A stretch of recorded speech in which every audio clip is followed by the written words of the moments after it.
안녕하세요. 바리스타 김성민입니다. 이번 시간에는 에스프레소 머신의 구조에 대해서 알아보도록 하겠습니다. 에스프레소 머신의 구조는 크게 4가지 종류로 나눌 수 있는데요. 그 종류를 나눌 수 있는 기준은 에스프레소 머신의 보일러에 의해서 나눠지게 됩니다. 보일러는 에스프레소 머신의 가장 핵심적인 부품인데요. 여기 그림에 보이시듯이 가장 오래되고 가장 많이 쓰이는 일체형 보일러에 대해서 먼저 알아보도록 하겠습니다. 일체형 보일러는 나온 지 굉장히 가장 오래된 머신 보일러의 구조고, 또 현재 가장 많이 쓰이는 보일러의 구조이기도 합니다. 모든 머신은 이 구조가 원형이 되어서 변정돼서 만들어진 것들이고요. 가장 기본이 되는 거기 때문에 가장 중요한 부분이기도 합니다. 보통 머신은 이중 보일러의 구조를 채택해서 가장 큰 메인 보일러, 또 그것을 통과하는 추출 보일러로 나눌 수 있는데, 이 메인 보일러의 하는 역할은 온수와 스팀을 만들어주고 저장해주는 역할을 하고 있습니다. 이 보일러에서 만들어진 뜨거운 물로 추출 보일러에 물이 데워져서 유지가 되고, 또 이 물로 커피를 추출할 수 있게 만들어주는 역할을 하고 있습니다. 메인 보일러의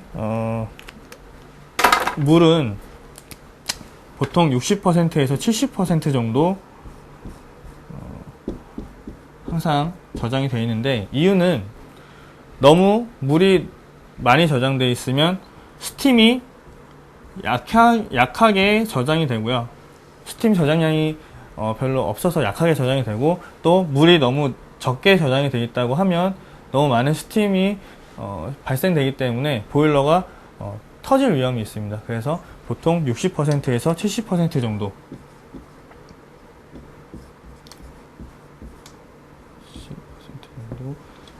저장이 되어 있습니다. 이것은 어떤 보일러든지 다 같다고 말씀드릴 수 있습니다. 이 보일러는 가장 열 효율이 좋고 모든 머신에 적용이 될 수 있는 기본적인 구조로 찬물이 투입이 돼서 겉에 있는 메인 보일러의 뜨거운 열기로 인해서 이게 데워지게 되고,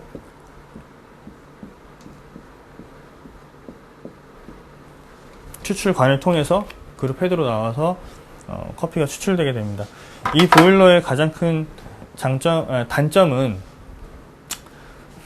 일체형 보일러이기 때문에 메인 보일러의 온도나 압력에 의해서 추출 보일러의 온도가 좌우된다는 단점이 있습니다. 다시 말해서 온수를 너무 많이 쓰게 된다고 하면 온수의 수위가 낮아지고, 다시 온수를 채우기 위해서 찬물이 들어가게 되는데, 찬물이 들어간 만큼 보일러의 온도는 낮아지고, 다시 그 보일러를 데우기 위해서 히터가 작동을 해서 데워지게 되는데, 이때 이 추출 보일러는 온도가 낮아지거나 또는 높아지거나 이런 식으로 바뀌게 됩니다. 또 하나, 스팀을 너무 많이 사용하게 된다면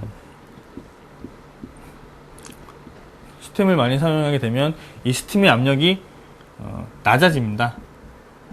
낮아지면 다시 이 물을 이용해서 더 많이 끓여서 압력을 만들어지게 되는데, 이때 다시 이 추출 보일러의 온도는 높아져서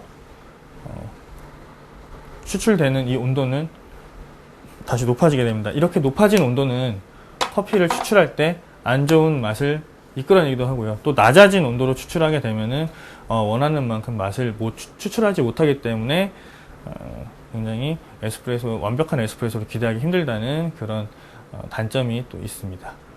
자, 이번에는 같은 보일러 구조지만 약간 다른 침출식 보일러를 알아보도록 하겠습니다. 이탈리아의 한 회사가 시초가 돼서 만들어진 이 보일러 방식인데요.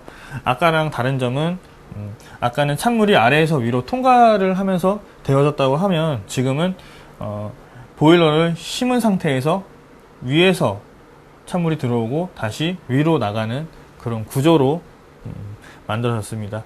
자, 이 구조의 가장 큰 특징은 무엇이냐고 하면 아까 통가식 보일러랑은 다르게 이 추출 헤드 부분이 보일러 부분과 거의 맞닿아 있어서 관을 통해서 나가는 물이 나가면서 뺏기는 열을 최대한 보온을 해서 나갈 수 있다는 점이 가장 특징이고요. 이런 점을 침침식 보일러의 가장 큰 특징이라고 할 수 있습니다. 마찬가지로 메인 보일러 속에 물은 60에서 70% 정도 있고 나머지는 이제 스팀이 30에서 40% 정도 차지하게 됩니다. 보일러의 추출 보일러의 용량은 약 한 500ml 정도 되는 용량이고요. 추출 보일러에서 그룹 헤드까지 나가는 열 손실이 없다는 점이 이 보일러의 가장 큰 장점이고, 하지만 마찬가지로 온수와 스팀을 가장 많이 썼을 때는 똑같은 안 좋은 점이 발생한다는 것이죠. 왜냐하면 메인 보일러 안에 추출 보일러가 있기 때문에 메인 보일러의 온도에 어쩔 수 없는 영향을 받고 온도 편차가 있다는 점은 일체형 보일러의 가장 큰 단점이기도 합니다. 일체형 보일러의 그런 안 좋은 점들을 보완하기 위해서 또는 대형 매장에서 메뉴가 발달된 매장에서 사용하기 위해서 만들어진 이 보일러 방식인데, 이러한 보일러 방식을 듀얼 보일러 방식이라고 합니다. 메인 보일러와 추출 보일러가 분리가 되어 있어서 메인 보일러에서 사용하는 온수와 스팀을 아무리 많이 사용해도 이 추출 보일러는 전혀 영향이 없다는 점이 이 보일러의 가장 큰 장점입니다. 또 하나, 이 추출 보일러는 보통 7리터에서 10리터 정도로 대용량의 보일러를 채택해서 안정적인 물의 온도로 추출할 수 있다는 것이 가장 큰 장점이기도 합니다. 또 하나, 이전까지는 압력을 너무 높이거나 온도를 높이게 되면 추출 보일러가 온도 영향을 받기 때문에 이 스팀 압력을 많이 높이지 못했습니다. 하지만 이 보일러는 압력을 최대치로 끌어올려서 약 한 1.5기압 정도 되는 압력으로 스팀을 사용할 수 있다는 게 가장 큰 장점입니다. 하지만 두 개의 보일러를 운영하기 위해서 히터를 두 개를 사용해야 되고, 그만큼 또 전기세는 많이 올라가게 되고요. 대용량의 보일러를 사용하기 때문에 많은 커피를 뽑아내지 못하는 매장에서는 보일러에 항상 신선한 물을 공급하지 못한다는 단점이 있습니다. 신선하지 못한 물을 사용했을 경우에는 당연히 커피 맛이 떨어지게 되는 그런 안 좋은 점이 다시 발생하게 됩니다. 자, 마지막으로 독립보일러에 대해서 알아보도록 하겠습니다. 독립보일러는 듀얼 보일러의 안 좋은 점을 단점을 극복하기 위해서 만들어진 머신인데, 이런 큰 메인 보일러가 따로 있고요. 그 다음에 각각의 그룹마다 보일러가 하나씩 존재를 하게 됩니다. 자, 그룹마다 존재하게 돼서 좋은 점은 무엇이냐면, 이 그룹마다 온도가 다르게 세팅된다는 점이 사용자가 마음대로 세팅할 수 있고요. 또 하나, 500ml 정도 되는 소용량의 보일러를 채택하기 때문에 언제든지 신선한 물이 공급돼서 맛있는 커피를 뽑아낼 수 있다는 점이 또 장점이고요. 작은 보일러이기 때문에 머신을 껐다 켰을 때 바로 추출이 가능하다는 점도 장점입니다. 하지만 그룹마다 히터가 달려있고 보일러마다 히터가 달려있기 때문에 전기 사용에서 굉장히 불안정한 모습을 보일 때도 있고요. 굉장히 복잡한 메커니즘으로 아직은 불안정한 모습을 보일 때가 많이 있습니다. 이렇게 4가지 종류의 머신 구조에 대해서 알아봤습니다.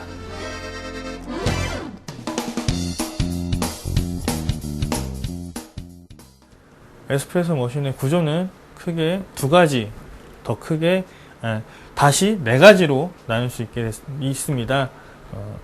이 나눌 수 있는 기준은 보일러의 구조에 따라서 나눌 수 있는 것이고, 보일러가 이중 보일러냐 아니면 보일러가 나눠져 있느냐에 따라서 일체형 독립형 방식으로 나눌 수 있는데,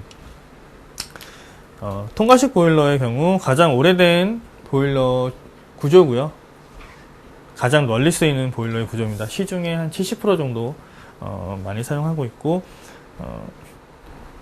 가장 열 효율이 좋지만 메인 보일러의 스팀의 압력이나 온도에 따라서 추출 보일러의 온도가 달라진다는 점이 단점입니다. 이런 단점을 보완하기 위해서 침출식 보일러가 발명이 됐고, 침출식 보일러의 가장 큰 특징은 추출 보일러와 그룹 헤드 사이에 관이 없기 때문에 그 중에 날아갈 수 있는 열 손실을 최소화했다는 점이 가장 큰 특징이고 장점입니다. 하지만 침출식 보일러 역시 메인 보일러의 물의 영향으로 또 압력의 영향으로 온도가 달라질 수 있다는 점이 가장 큰 단점이고, 그것은 일체형 보일러의 어쩔 수 없는 단점이기도 합니다. 자, 이런 단점들을 보완하기 위해서 독립형 방식의 보일러가 나왔는데, 독립형 방식은 메인 보일러에서 추출 보일러가 따로 떨어져 나와 있다는 것입니다.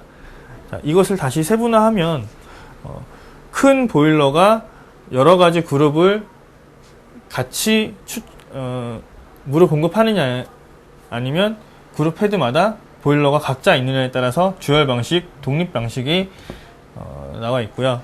듀얼 방식의 가장 큰 장점은 독립형 방식의 가장 큰 장점은 메인 보일러에서 온수와 스팀을 아무리 많이 써도 추출 보일러의 온도에는 전혀 지장이 없고 영향이 없다는 점이 가장 큰 장점입니다. 듀얼 방식의 보일러 같은 경우 추출 보일러는 7리터에서 10리터까지 가장 대용량으로 많이 사용하고 있고, 이런 대용량의 보일러 때문에 안정적인 추출 온도를 기대할 수 있습니다. 하지만 많은 커피를 사용하지 않는 매장에서는 새로 물이 순환되기 어려워서 항상 신선한 물이 공급되기 힘들기 때문에